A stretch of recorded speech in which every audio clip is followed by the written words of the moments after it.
Hi friends, this is Manish Singh Narwaria and you are learning English at English Point YouTube channel. तो दोस्तों आज हम बात करेंगे sentences, clauses and phrases and what is sentence and what is clause and phrase and what is the difference between a sentence, A clause और ए phrase. तो दोस्तों शुरुआत करते हैं हम सेंटेंस से। A sentence is a group of words that expresses a complete idea। तो दोस्तों कभी आपने सोचा है कि सेंटेंस क्या है? Sentence is a group of words that has या we can say that expresses a complete idea, not a complete meaning. A sentence that has a complete idea is called a sentence. Now sentence में convey a statement. Sentence एक statement भी convey कर सकता है, a question, a command और an exclamation. और so we can से कि सेंटेंस चार प्रकार के होते हैं। Which one? Statement number 1, A question number 2, A command और एन एक्सक्लेमेशन। इस तरीके से हम कह सकते हैं कि सेंटेंस कितने प्रकार के होते हैं? 4, स्टेटमेंट, क्वेश्चन, कमांड और एक्सक्लेमेशन। और ये जो सेंटेंस है ये इन आइडिया को कन्वे करता है। किन किन को? स्टेटमेंट, क्वेश्चन, कमांड और exclamation. It typically means generally contains a subject and a verb. कोई भी सेंटेंस हो तो उसमें पर्टिकुलर एक सब्जेक्ट होता है और एक वर्ब होती है। अगर कोई भी ऐसा सेंटेंस है जिसमें ना तो वर्ब नहीं है तो वो सेंटेंस नहीं कहलाएगा। ये रूल है ग्रामर का कि कोई भी सेंटेंस है वो पूर्ण तभी माना जाएगा, कंप्लीट आइडिया तभी माना जाएगा जब उसमें सब्जेक्ट और वर्ब हो। Without verb is not called a sentence. Next, A sentence that makes a statement. अब हम आगे चलते हैं। A sentence that makes a statement or assertion is called declarative or assertive sentence। तो दोस्तों यहाँ पर जनरली स्टूडेंट्स कंफ्यूज हो जाते हैं कि डिक्लेरेटिव और असर्टिव सेंटेंस कौन से होते हैं। तो यहाँ पर कोई भी सेंटेंस हो जो स्टेटमेंट बताता हो या असर्शन, तो उसको हम क्या बोलेंगे? डिक्लेरेटिव और असर्टिव सेंटेंस। जैसे ऊपर मैं बता चुका हूँ, कोई भी सेंटेंस है अगर वो स्टेटमेंट बताता है, जैसे मैं बोलूँ आई एम ए टीचर, तो ये क्या? It is a statement. क्या ये? It is a statement. या we can say Delhi is the capital of India, this is also a statement. So we can say generally अगर हम किसी के बारे में कोई जानकारी देते हैं तो वो स्टेटमेंट कहलाता है। और स्टेटमेंट हो या असर्शन हो तो उन सेंटेंसेस को हम क्या कहते हैं? डिक्लेरेटिव और असर्टिव सेंटेंस। नेक्स्ट है आपका अगला, ए sentence that ask A question is called an interrogative sentence.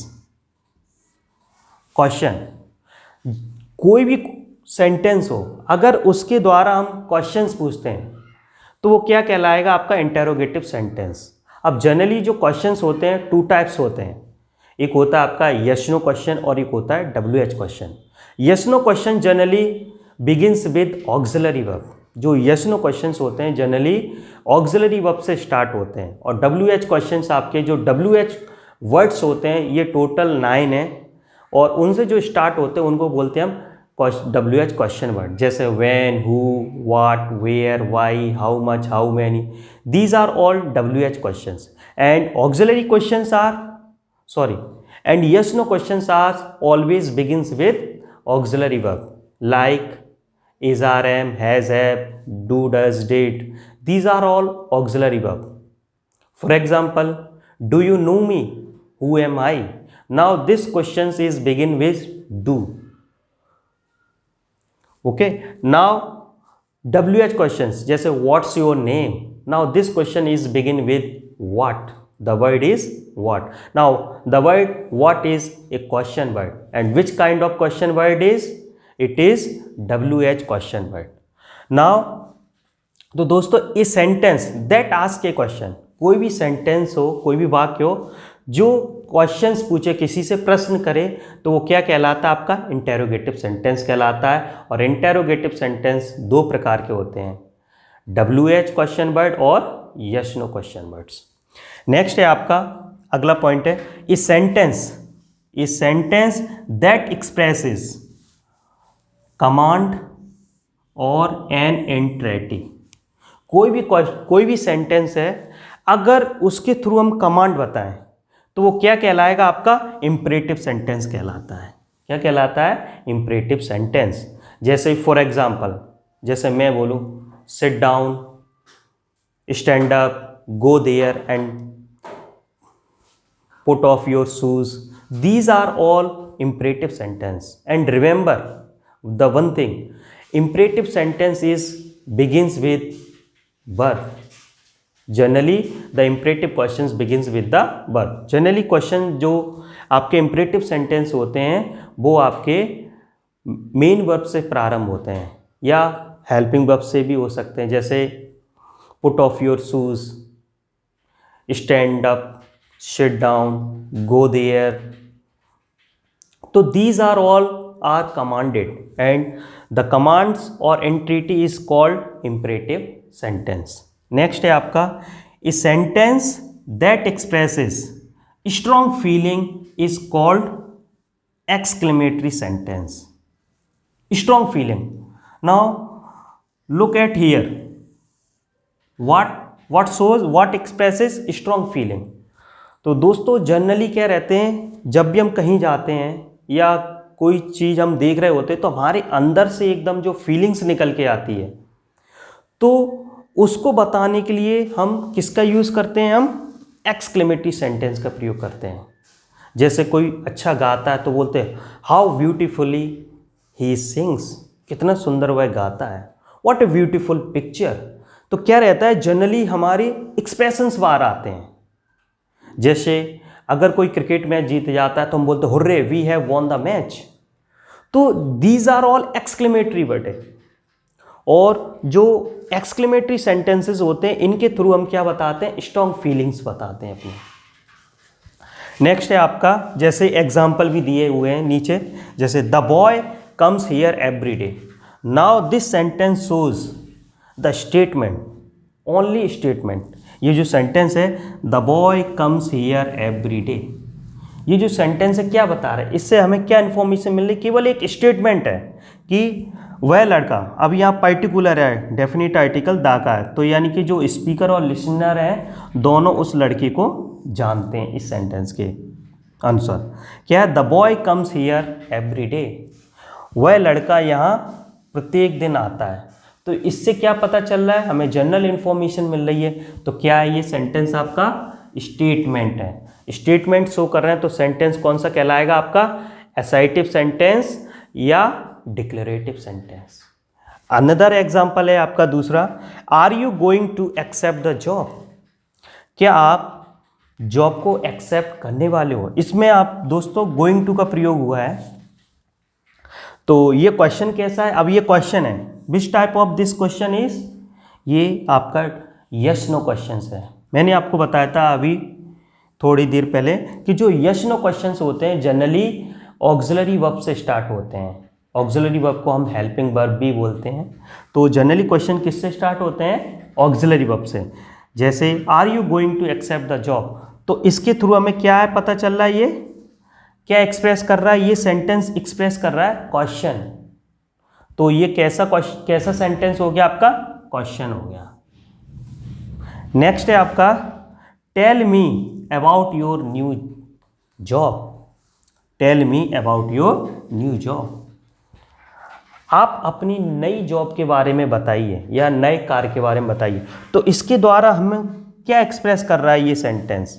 Tell me. मैंने अभी आपको बताया था ऊपर कि जो ऐसे सेंटेंस जो वर्ब से स्टार्ट होते हैं उनको हम क्या कहते हैं? कमांड। उनके द्वारा कमांड बताई जाती है। अब इसमें आपको कमांड बता रहा है, टेल मी, एक कमांड दे रहे हैं, आदेश दे रहे हैं, अबाउट योर न्यू जॉब, आप मुझे अपने न्यू जॉब के बारे में बताइए। तो इसके थ्रू हमें क्या पता चल रहा है? कमांड और एन एंटिटी। तो जो कमांड बता रहे हैं तो ये सेंटेंस कैसा हो गया आपका, कमांड है। क्या शो कर रहा है ये सेंटेंस, कमांड। तो सेंटेंस कैसा कहलाएगा आपका, इंपरेटिव सेंटेंस। क्या कहलाएगा, इंपरेटिव सेंटेंस। नेक्स्ट है आपका हाउ ब्यूटीफुल शी सिंग्स, कितना सुंदर वह गाती है। दोस्तों याद रखना, जो भी एक्सक्लेमेटरी सेंटेंसेस होते हैं वो हमेशा एक्सक्लेमेशन मार्क से एंड होते हैं। एवरी सेंटेंस, ये रूल है ग्रामर का, every sentence ends with a full stop, question mark और एक्सक्लेमेशन मार्क। तो ये पहचान है, कहीं भी आपका ये एक्सक्लेमेशन मार्क मिल जाए तो सेंटेंस जनरली कौन सा होगा आपका, एक्सक्लेमेटरी सेंटेंस होगा।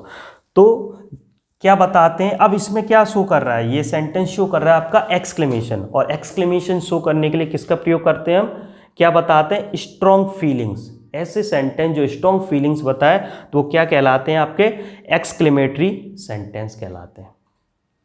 पॉइंट है, a sentence has two main parts, a subject और ए प्रेडिकेट। कोई भी सेंटेंस हो उसके दो मेन पार्ट होते हैं, सब्जेक्ट और predicate. Now what is subject and predicate, पता कैसे लगाते कि ये सब्जेक्ट है या प्रेडिकेट है। The subject is the part of the sentence about which something is stated. Subject एक ऐसा पार्ट होता है जिसके बारे में कुछ स्टेट किया जाता है, यानी उस जिसके बारे में बताया जाता है वो क्या कहलाता है, सब्जेक्ट कहलाता है। जैसे फॉर एग्जाम्पल ही केम, जैसे ये एग्जाम्पल लिखा है नीचे, ही केम, वह आया। कौन आया, वह। तो सब्जेक्ट ऐसा पार्ट होता है जिसमें किसको स्टेट किया जाता है, सब्जेक्ट। यानी कि जो वर्ब होती है, जो प्रेडिकेट होता है वो किसके बारे में बताता है, सब्जेक्ट के बारे में। तो वह पार्ट क्या कहलाता है, सब्जेक्ट। नेक्स्ट है आपका the predicate is the part that states something about the subject. और जो प्रेडिकेट ऐसा पार्ट होता है जो किसके बारे में बताता है, सब्जेक्ट के बारे में। जैसे और भी एग्जांपल है, the girls left early, the girls left early. अब जो सब्जेक्ट है किसके बारे में बता रहा है, प्रेडिकेट के बारे में। क्या, जल्दी कौन गया, द गर्ल्स। तो द गर्ल्स क्या हो गया, सब्जेक्ट। और कौन गया जल्दी, लेफ्ट अर्ली, ये प्रेडिकेट का पार्ट है। तो क्या है, the predicate is the part that states something about the subject. यानी प्रेडिकेट एक ऐसा हिस्सा होता है या ऐसा पार्ट होता है जो किसके बारे में बताता है, स्टेट करता है हमें, सब्जेक्ट के बारे में। जल्दी कौन गया, द गर्ल्स। तो ये जो लेफ्ट अर्ली है ये क्या कहलाएगा आपका, प्रेडिकेट। तो जो जनरली है सब्जेक्ट और प्रेडिकेट, ये सेंटेंस के टू पार्ट्स होते हैं, और इनको हमने नीचे आगे और एग्जांपल दिए हुए हैं, उनको एक्सप्लेन करते हैं तो और समझ में आ जाएगा कि सब्जेक्ट और प्रेडिकेट में अंतर क्या है। तो ये सेंटेंस आपका जैसे ही केम, अब मैंने बताया था आपका कोई भी सेंटेंस हो, ए sentence that has a complete idea is called a sentence. कोई भी वाक्य जिसका कंप्लीट आइडिया हो तो वो क्या कहलाता है, सेंटेंस कहलाता है। और सेंटेंस में जनरली क्या रहता है, सब्जेक्ट और वर्ब। कोई भी सेंटेंस होगा तो उसमें सब्जेक्ट और वर्ब का होना अनिवार्य है। तो ये जो सेंटेंस है ही केम, तो इसमें आपका सब्जेक्ट क्या है, ही, और केम क्या है आपकी, वर्ब। कम का पास्ट फॉर्म है केम। तो इसमें देखो इस सेंटेंस में केवल दो ही वर्ड्स हैं, विच वन, ही और केम। तो ये क्या आपका सेंटेंस है, सब्जेक्ट क्या, ही, केम क्या, वर्ब। नेक्स्ट सेंटेंस है आपका द गर्ल्स लेफ्ट अर्ली, जल्दी गया। कौन गया, द गर्ल्स। जो गर्ल लड़कियां हैं वो जल्दी चली गई। तो ये लीव का पास्ट फॉर्म है, लीव लेफ्ट। नेक्स्ट है आपका द बेबी क्राइड, ये भी आपका 3 वर्ड्स है, इसमें सब्जेक्ट आपका 2 वर्ड्स है। कौन रोया, बेबी रोया। नेक्स्ट है आपका द ओल्ड मैन काफ्ड, कौन खांसा, द ओल्ड मैन। नेक्स्ट है आपका the accident happened this morning, the accident happened this morning, आज सुबह एक्सीडेंट घटा। तो इसमें सब्जेक्ट क्या आपका, the accident. Happened this morning, क्या घटा सुबह, एक्सीडेंट। तो ये आपका बचा हुआ पूरा पार्ट क्या है आपका प्रेडिकेट। नेक्स्ट है आपका सी बॉट एन अम्ब्रेला, वह उसने एक छाता खरीदा, तो she bought an umbrella. Next they are painting the gate. Next है आपका माई वाइफ एट 2 एप्पल्स। और नेक्स्ट है they finish the work yesterday. तो ये आपके पार्ट्स हैं सब्जेक्ट एंड प्रेडिकेट। सेंटेंस के 2 पार्ट्स होते हैं। अब इसमें आपने देखा होगा जनरली कि जो सब्जेक्ट है यानी कि सब्जेक्ट को हटा के जो हिस्सा रहता है सेंटेंस का जो रिमेनिंग है वो क्या कहलाता है आपका प्रेडिकेट। लेकिन याद रखना है कि जो सब्जेक्ट है इसमें एक वर्ड भी हो सकता है, एक से अधिक भी हो सकते हैं। अब एक से अधिक कब होंगे, जब हम जो सब्जेक्ट होगा उसके आगे हम आर्टिकल और एडजेक्टिव को जोड़ देते तो वो सब्जेक्ट भी आपका मोर देन 1 वर्ड हो जाता है। जैसे ही, अब ही ये क्या है सिंगल वर्ड सब्जेक्ट है। नेक्स्ट आपका द गर्ल्स, ये कितने 2 वर्ड सेंटेंस है, द आर्टिकल है और गर्ल्स क्या आपका नाउन है। नेक्स्ट है इसी तरीके से द बेबी, बेबी भी आपका आर्टिकल द आपका आर्टिकल है और बेबी क्या है नाउन है। नेक्स्ट ये सेंटेंस है आपका द ओल्ड मैन, ये 3 वर्ड सब्जेक्ट है, इसमें द आर्टिकल है, ओल्ड आपका एडजेक्टिव है और मैन क्या है नाउन है। तो जो सब्जेक्ट को हटाने के बाद में जो रिमेनिंग पार्ट्स है वो आपका क्या कहलाता है प्रेडिकेट। प्रेडिकेट में जनरली आपका वर्ब का होना अनिवार्य है। कुछ ऐसे सेंटेंस होते हैं जिसमें वर्ब के बाद में ऑब्जेक्ट भी आता है और कुछ ऐसे सेंटेंस होते हैं जिनके बाद में ऑब्जेक्ट नहीं आता है। कुछ ऐसे सेंटेंस होते हैं जिनके बाद में ना तो ऑब्जेक्ट आता है और उनके बाद में कॉम्प्लीमेंट आता है। जैसे ये सेंटेंस है आपके, तो ऐसे सेंटेंस यहाँ पे आपको हम ट्रांसिटिव और इनट्रांसिटिव वर्ब्स को भी डिस्क्राइब कर देते हैं। ऐसे सेंटेंस जो ऑब्जेक्ट को फॉलो करते हैं वो सेंटेंस ट्रांसिटिव वर्ब्स, वो वर्ब्स ट्रांसिटिव वर्ब्स कहलाती हैं। ऐसी वर्ब्स जिनके बाद में ऑब्जेक्ट आता है वो ट्रांसिटिव वर्ब्स कहलाती हैं और ऐसी वर्ब्स जिनके बाद में ऑब्जेक्ट नहीं आता है वो इनट्रांसिटिव वर्ब्स कहलाती हैं। जैसे ही केम, तो ये जो सेंटेंस है आपका, अब इसमें केम क्या है वर्ब है, इसके बाद में कोई ऑब्जेक्ट है नहीं है, तो ये कैसी वर्ब हो गई आपकी इंट्रांसिटिव वर्ब हो गई, वर्ब हो गई। नेक्स्ट है आपका द गर्ल्स लेफ्ट अर्ली, क्या इसमें ऑब्जेक्ट है नहीं, अर्ली क्या है, अर्ली आपका एडवर्ब है, तो लेफ्ट क्या है वर्ब है। ये जो अर्ली है ये ऑब्जेक्ट नहीं है, ये आपका एडवर्ब है। और जनरली ट्रांसिटिव वर्ब्स के लिए क्या चाहिए हमें, वर्ब के बाद में ऑब्जेक्ट चाहिए। ऑब्जेक्ट कोई थिंग हो सकती है, कोई पर्सन हो सकता है। नेक्स्ट है आपका the baby cried, cry verb है, इसके बाद में कोई ऑब्जेक्ट है no. The old man coughed, same case, इसमें भी ऑब्जेक्ट नहीं है। Next the accident happened this morning. Next she bought an umbrella, she bought an umbrella, she क्या आपका सब्जेक्ट, बॉट क्या है वर्ब, अम्ब्रेला, यहाँ पर अम्ब्रेला आपका क्या है नाउन है, तो ये क्या आपकी ऑब्जेक्ट है। तो बाई ऐसी वर्ब है, ये बाई का पास्ट फॉर्म है, बाई ऐसी वर्ब है जिसके बाद में ऑब्जेक्ट आता है, तो बाई कैसी वर्ब हो गई transitive. Next they are painting the gate, इसमें आपकी पेंट भी कैसी वर्ब हो गई ट्रांसिटिव वर्ब हो गई, क्योंकि पेंट के बाद में क्या आया है द गेट, ऑब्जेक्ट आया है। नेक्स्ट आपका माई वाइफ एट 2 एप्पल्स, इसमें भी आपका ऑब्जेक्ट है एप्पल्स, ईट का पास्ट फॉर्म, एट ये वर्ब है। नेक्स्ट है they finish the work yesterday, इसमें भी आपका ऑब्जेक्ट है the work. A sentence has 1 और मोर क्लॉजेस, कोई भी सेंटेंस हो तो उसमें एक या एक से अधिक क्लॉजेस हो सकते हैं। ए सेंटेंस हैज़ 1 और मोर क्लॉजेस। नाउ फ्रेंड्स, अब हम अध्ययन करेंगे क्लॉज। क्लॉज क्या होता है? ए clause is a group of words, A clause is a group of words with its on subject and verb. Clause क्या होता है? क्लॉज एक शब्दों का ऐसा समूह होता है जिसमें सब्जेक्ट भी होता है, verb and forms a sentence, और वो फॉर्म किसका होता है? सेंटेंस का फॉर्म होता है, और is part of a sentence, या किसी सेंटेंस का पार्ट भी हो सकता है। दोस्तों अगर कोई भी सिंपल सेंटेंस है तो उसको भी हम क्लॉज कहते हैं। और क्लॉज में आपका एक या एक से अधिक सेंटेंस भी हो सकते हैं। जैसे ये एग्जांपल है, she was happy because she had got a job.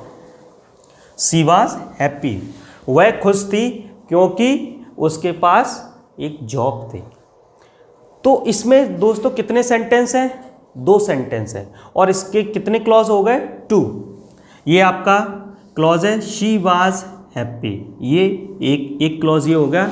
और जनरली ऊपर क्या बताया, जो क्लॉज होगा उसमें क्या होगा, आपका सब्जेक्ट होगा और वर्ब भी होगी। फ्रेज नहीं है ये, it is not a phrase, it is A clause. जैसे सब्जेक्ट क्या आपका शी और वर्ब क्या है, इसमें आपकी बी वर्ब है, ये बी वर्ब का फॉर्म है, बी का पास्ट फॉर्म है। हैप्पी क्या आपका एडजेक्टिव है। Because she had got a job, ये भी आपका दूसरा क्लॉज है। दूसरा क्लॉज कौन सा है आपका? ये बिकॉज से। बिकॉज इसमें कंजंक्शन है। अगर कोई भी सेंटेंस है, मैंने बताया था कि सेंटेंस क्या होता है, इस सेंटेंस हैज़ 1 और मोर क्लॉजेस। कोई भी सेंटेंस है उसमें एक या एक से अधिक क्लॉजेस हो सकते हैं। अगर हम क्लॉजेस की बात करें तो क्लॉज क्या है, क्लॉज में एक से अधिक क्लॉजेस भी हो सकते हैं। ये जो सेंटेंस है she was happy because she had got a job, इसमें आपके 2 क्लॉजेस हैं। और ये जो सेकंड क्लॉज है ये आपका कंजंक्शन बिकॉज से जुड़ा हुआ है। तो जनरली क्लॉज हम कंजंक्शन के द्वारा जोड़ते चले जाते हैं, जैसे एंड है, बट है, तो दीज आर ऑल कंजंक्शंस। और कंजंक्शन से हम अनदर क्लॉज को जोड़ते जाते हैं। इसमें भी देखो ये जो क्लॉज है इसमें भी सब्जेक्ट है सी और वर्ब क्या है, इसमें आपकी हैव गॉट का प्रयोग किया गया। इसकी जो वर्ब है हैव गॉट का प्रयोग है और हैव का पास्ट फॉर्म है हैड गॉट। तो यहाँ तक ये आपका क्लॉज है। और मेरे हिसाब से आपको क्लॉज समझ में आ गया होगा कि क्लॉज क्या होते हैं। शब्दों का ऐसा समूह जिसमें सब्जेक्ट और वर्ब दोनों, तो वो क्या कहलाता है, क्लॉज कहलाता है। और जनरली कोई भी सेंटेंस है, सिंपल सेंटेंस हो या क्वेश्चन हो, वो अपने आप में एक क्लॉज होता है। और क्लॉज में हम एक या एक से अधिक सेंटेंस भी हो सकते हैं। अब बात करते हैं हम phrase. What is phrase? Phrase और क्लॉज में अंतर है। फ्रेज क्या होता है, शब्दों का एक समूह होता है, ना तो उसमें सब्जेक्ट होती है। और कुछ फ्रेजेस ऐसे होते हैं जैसे एडवर्बियल फ्रेज, वर्बियल फ्रेज और adjective phrase, prepositional phrases, noun phrases. तो फ्रेजेस कई प्रकार के होते हैं। लेकिन हम बात करते हैं कि व्हाट इज़ फ्रेज। फ्रेज क्या होता है? जैसे हमने सेंटेंस पढ़ा था, a group of words that has a complete idea. शब्दों का ऐसा समूह जिसका कंप्लीट आइडिया निकले, तो वो क्या कहलाता है, सेंटेंस। लेकिन फ्रेज में क्या है, एक group of words that has a complete meaning not idea. शब्दों का एक ऐसा समूह जिसमें कंप्लीट मीनिंग हो, ना कि आइडिया, तो वो क्या कहलाता है, फ्रेज कहलाता है। जैसे ये डेफिनेशन है, ए phrase is a group of words forming a unit. शब्दों का एक ऐसा समूह जो किस फॉर्म में हो, यूनिट फॉर्म में हो, विद इन ए क्लॉज, या वो किसी क्लॉज में हो। It does not contain a verb, और उसमें वर्ब नहीं होती, यानी सब्जेक्ट वर्ब नहीं होते। कुछ फ्रेजेस होते हैं, वर्बियल फ्रेजेस भी होते हैं।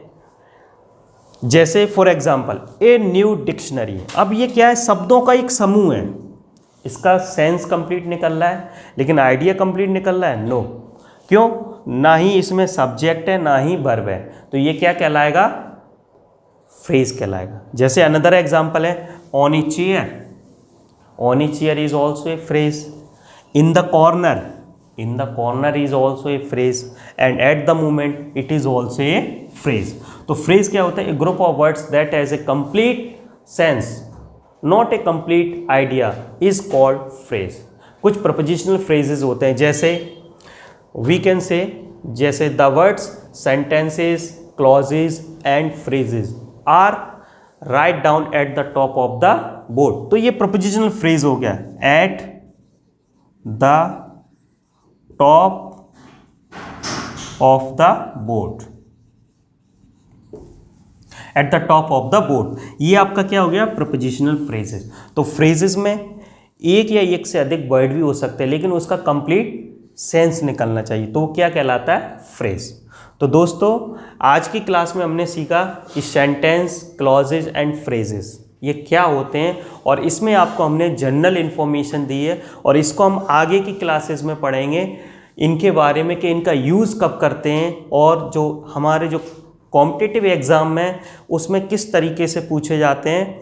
तो उसको देखने के लिए दोस्तों चैनल को सब्सक्राइब करना ना भूलें और आपके जो भी डाउट्स हैं वो उनको हमसे शेयर करें ताकि हम उनका सॉल्यूशन आपको उपलब्ध करा सकें। थैंक यू दोस्तों।